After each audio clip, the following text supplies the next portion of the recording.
lentamente, mas progressivamente, a legislação passou a prever penas mais rigorosas para a corrupção ativa e para a corrupção passiva. Foi editada a lei que pune a lavagem de dinheiro, foi disciplinada mais recentemente, de maneira mais acurada, a colaboração, foi editada a lei anticorrupção, foi aprovada a lei da ficha limpa, este avanço singelo, que é pessoas condenadas em segundo grau não podem se candidatar a cargos eletivos. A política não pode ser o refúgio de gente condenada. A política tem que ser um espaço de idealismo e de patriotismo, motivada pelo interesse público, e não um espaço onde as pessoas vão para se sentirem mais protegidas contra o alcance da justiça. Portanto, evidentemente, a lei da ficha limpa foi um avanço. Quem está condenado em segundo grau por crimes graves não pode ser representante do povo. É claro que há muita reação contra. Paciência. Nós não somos atrasados por acaso. Nós somos atrasados porque o atraso é bem defendido. Mas, mesmo assim, é preciso empurrar a história e superar essas resistências para fazer com que ela possa avançar. E a terceira grande mudança que influencia esse momento brasileiro positivamente é a mudança na jurisprudência. Porque a própria jurisprudência tinha uma prática tradicional de tolerância, de leniência em relação à criminalidade do andar de cima. E, progressivamente, tem sido mudada a jurisprudência, a começar por este ponto controvertido, mas excessivamente óbvio, que é a possibilidade da execução penal depois do segundo grau. Nenhum país do mundo exige mais do que um segundo grau de jurisdição para o início da condenação penal. O que nós tínhamos era um sistema em que passava-se um espaço de tempo tão longo entre a condenação e a efetivação do cumprimento da pena, que não havia nenhum tipo de satisfação social e a sociedade tinha absoluta descrença no sistema de justiça. E eu tenho dito aos advogados, meus amigos, eu fui advogado por mais de 30 anos, com muito empenho, com muito orgulho, tenho muitos amigos. Eles andam me olhando meio torto ultimamente, mas tenho muitos amigos. E tenho dito a eles, porque eu acredito nisso, um sistema de justiça desmoralizado não serve para o judiciário, não serve para a sociedade e tampouco serve para a advocacia. Um sistema com um mínimo de seriedade é bom para a advocacia. Era triste o papel de ver advogados de primeira linha interpondo por dever de ofício recurso descabido atrás de recurso descabido. Ninguém pode ser condenado nessa vida pelo sistema a ser chicanista. Mas, evidentemente, se o sistema permitia, o papel do advogado era manter o seu cliente fora da cadeia. E, portanto, ele tinha que se sujeitar a este papel de interpor uma dezena, 2 dezenas, 3 dezenas de recursos. Não é que fosse ruim, era ridículo. E o constrangimento de qualquer pessoa civilizada que viaje pelo mundo para explicar como funciona o sistema brasileiro.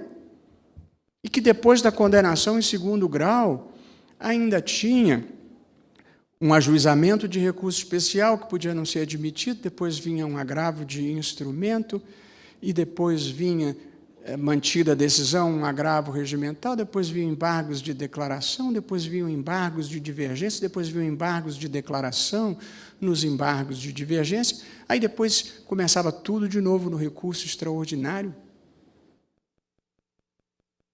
O sistema era indefensável.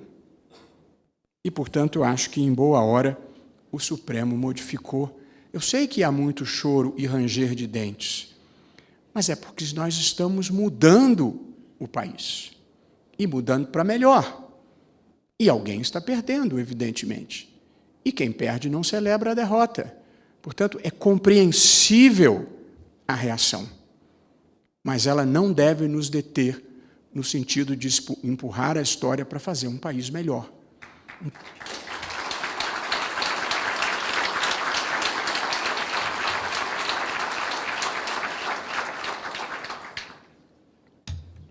As outras mudanças de linha jurisprudencial, que eu falo muito brevemente para seguir adiante, a exigência da devolução de dinheiro por quem cometeu o crime de peculato para poder progredir de regime, imposta pelo Supremo, a exigência do pagamento prévio da multa para poder progredir de regime. O Supremo vai julgar esta semana uma decisão minha, estabelecendo que a prioridade na execução da multa penal é do Ministério Público, porque aquilo é uma pena, aquilo não é uma dívida ativa para entrar no bolo da cobrança.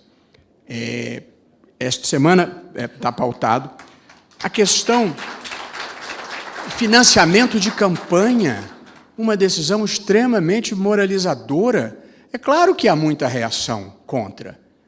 É compreensível. De novo, nós não somos atrasados por acaso. Somos atrasados porque o atraso é bem defendido. A questão do financiamento eleitoral por empresa, tal como eu a compreendo, se a empresa pode ou não participar do financiamento eleitoral, é uma questão política, para ser sincero aos senhores. Eu até não tenho simpatia, mas essa é uma decisão política do Congresso.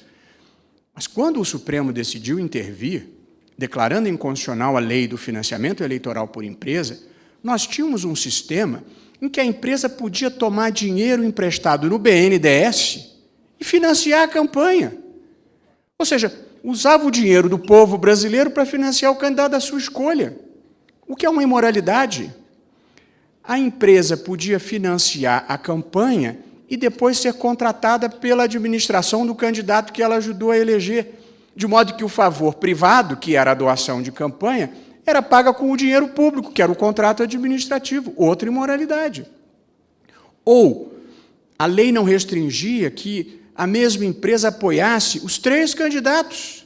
Então, a mesma empresa doava dinheiro para a candidata Dilma, para o candidato Aécio e para a candidata Marina. Como pode? Isso, evidentemente, não é exercício de direito político para quem acha que a empresa tem direito político. Se doou para os 3, ou foi achacada, ou está comprando favor futuro. Qualquer uma das duas possibilidades é péssima.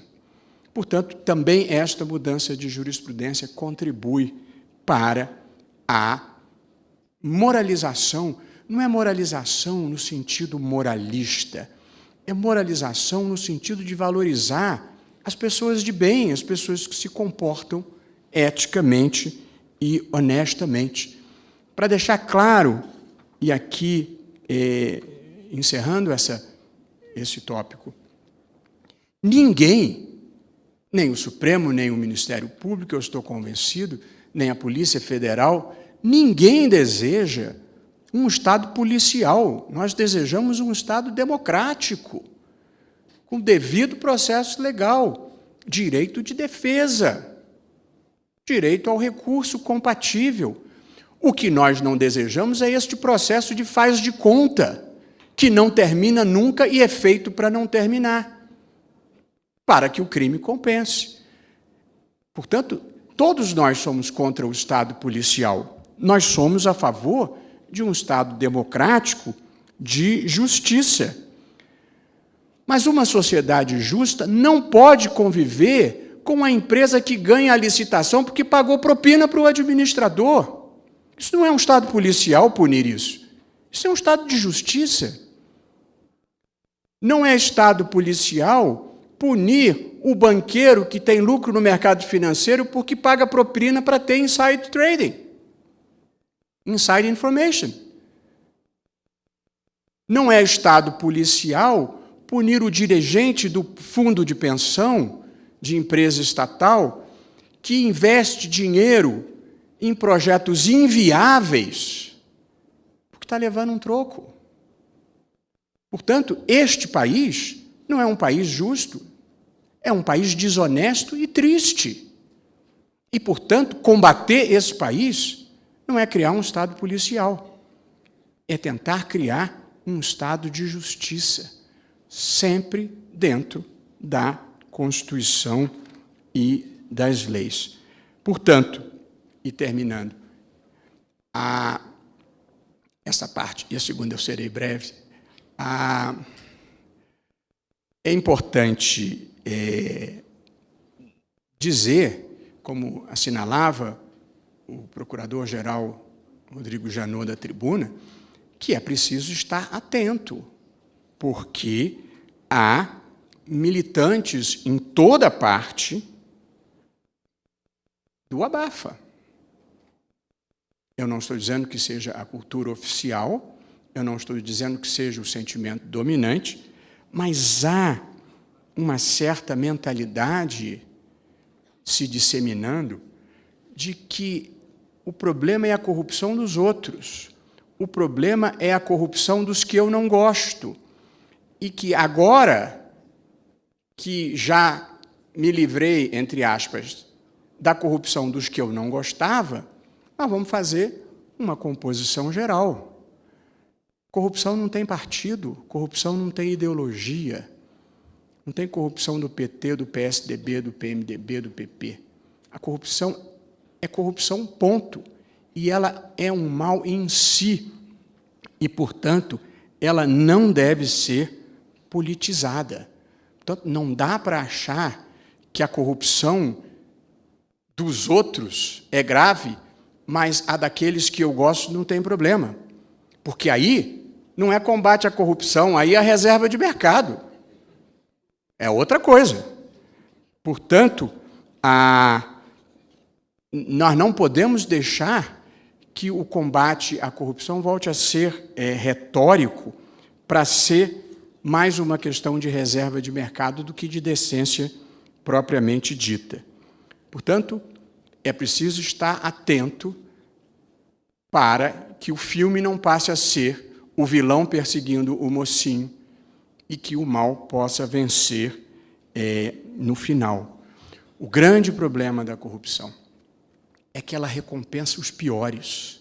A jornalista Miriam Leitão, no livro dela, História do Brasil, ela dá um exemplo que eu acho extremamente emblemático. Imaginem uma empreiteira. A empreiteira tem 2 servidores. Um conseguiu conceber um mecanismo que barateia significativamente o custo da obra pública. E o outro, servidor da mesma empresa, ele tem relações no governo com o administrador que paga qualquer preço, desde que ele leve uma vantagem. Neste país que nós havíamos criado, o segundo é muito mais valorizado do que o primeiro. O que tem acesso à vantagem indevida é mais valorizado do que o que consegue efetivamente reduzir o custo. Portanto, nós acabamos criando um país, aí a frase é minha e não dela, em que ser esperto é melhor do que ser bom. Esse não é o país que a gente quer viver, menos ainda o país que a gente quer deixar para os nossos filhos. Portanto, essa é uma análise dura, mas acho que verdadeira, desse momento que nós ainda estamos vivendo no Brasil, que é um momento um pouco como uma cena de um filme do Woody Allen, chamado Match Point, para quem assistiu, em que o filme começa com uma bola de tênis que bate na faixa da rede e ela sobe e você, por alguns segundos, não sabe de que lado que a bola vai cair. Acho que é esse, e depois esta cena é decisiva para o final do filme. Nós ainda estamos nesse momento. A bola pode cair do lado em que nós vamos fazer um novo país, ou ela pode cair do lado em que tudo ficará muito parecido com o que sempre foi.